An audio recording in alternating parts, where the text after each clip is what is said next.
Welcome back. Good morning to Arise and Shine, and thanks for waking up with us. It's hard to imagine Ryan Reynolds having girl trouble, right? Yeah. At least for me. Yes. But that's what happens in his new movie, The Voice. Arise on Screen's Mike Sargent, yay, recently sat down with the director Marjan Satrapi for an interview, and he's here to share it with us today. Welcome again, Mike. Well, Love thank having you. For having me. Yes, thank you for coming here with you.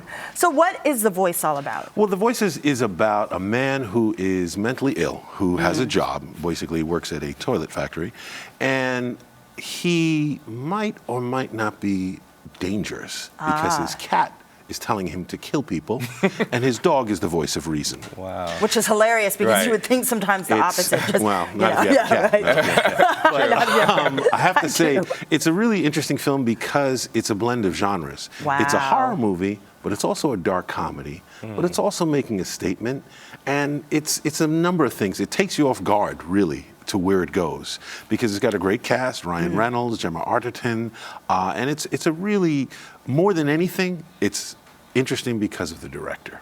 Really? Explain that to us. What Well, makes it first of good? all, she's a graphic novelist. You know, she's one of the first, or she is the first woman to have been nominated for an Academy Award in the category of animation. Oh, wow. Oh, wow, that's fantastic. It That's is. right, Yeah. that's right. That's right. And she's a woman of color because she's Iranian. So her sensibility really comes, as you know, pictures and words is Right. what movies are. So her sensibilities, her use of color and the way she shoots this movie and the choices she made are what really make this stand out to be, even if you don't like horror movies, Right. you'll enjoy this movie. So let's Right. watch a short clip of Yeah. it as it comes up. That would be wonderful to see. Sure. Well, all right. Now let me ask you, what was the biggest challenge of making this, and what's been the most rewarding? Well, the biggest challenge is that, in the script, in literature, you can say, we like this serial killer, but then you have to make him likable because you cannot make it as a statement in the film. Hey, people, you have to like him. People, they have to come to have empathy for this guy. So how to make that? And that was the biggest challenge, how to succeed that. That was not this easy. And the biggest reward of that is when the film is finished and you watch it and you're not like, oh my God, I will commit a suicide. I'm so ashamed of myself. This is basically, I think, my biggest obsession in my life is always when I do something, I'm like, is it in 5 years, am I going to be so ashamed of myself that I have to commit a suicide? And if the response is no, I'm quite well. Okay. Now, one of the things that you did was very interesting was just the palette, the way this character sees the world. So how difficult was that to achieve, especially because you're not only creating a fantasy world that's based on reality, but you're trying to make another country look like America?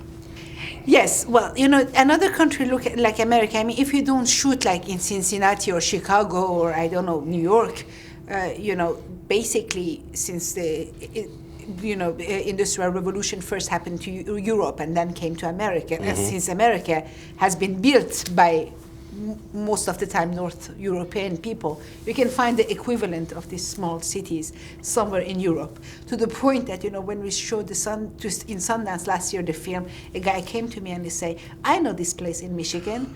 And I was like, no, you don't, because this is not Michigan. But he was sure, and he came from Michigan. So I was like, That's good. we did a good job.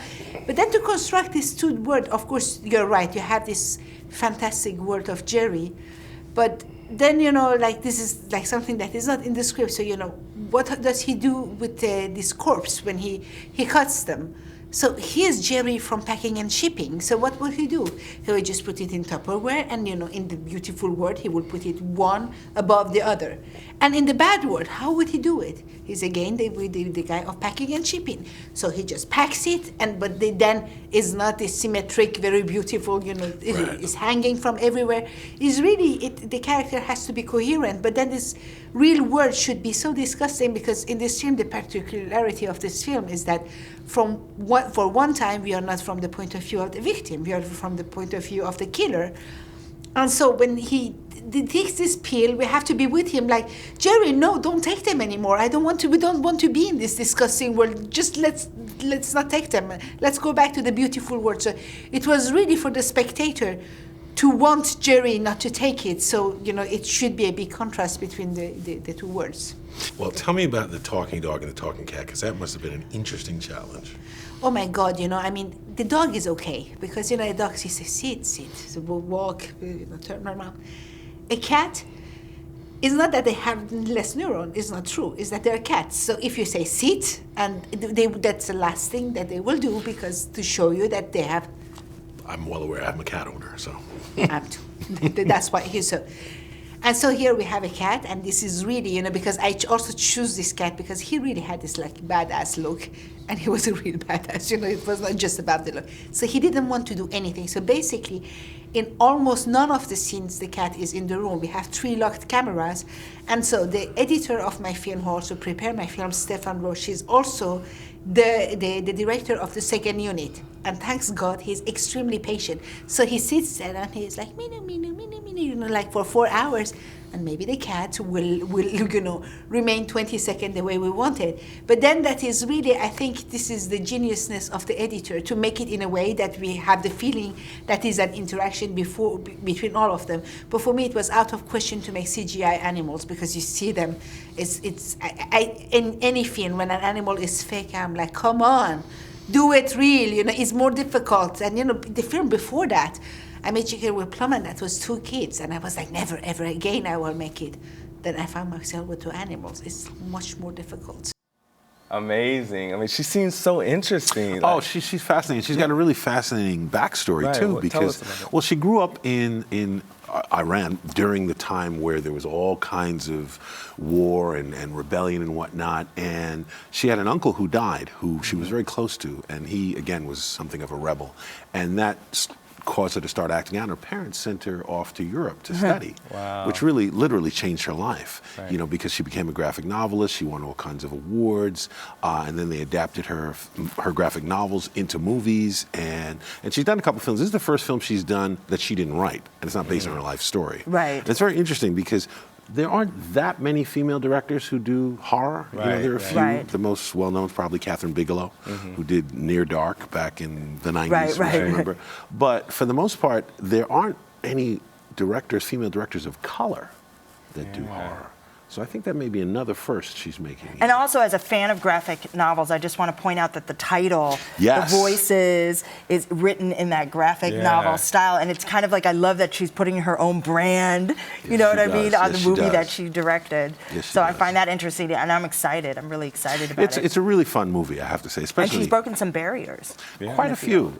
Being the first woman to be directed or to be nominated for an Oscar for animation is pretty, right now, with as big as animation is, it's sort of kind of like, how come that is? Right, Why aren't there more women doing this? Because there are plenty of female comic book artists out there, and women who's in animation. There are a lot of them behind the scenes, but not getting to direct. So. Right. So, well, why do you think it is like that? The females not so really rare? being. I think it's pretty much for the same reasons it is that way in Hollywood. I mean, it's a male-dominated industry, and animation probably even more so. You look at all the top people at Disney, Pixar.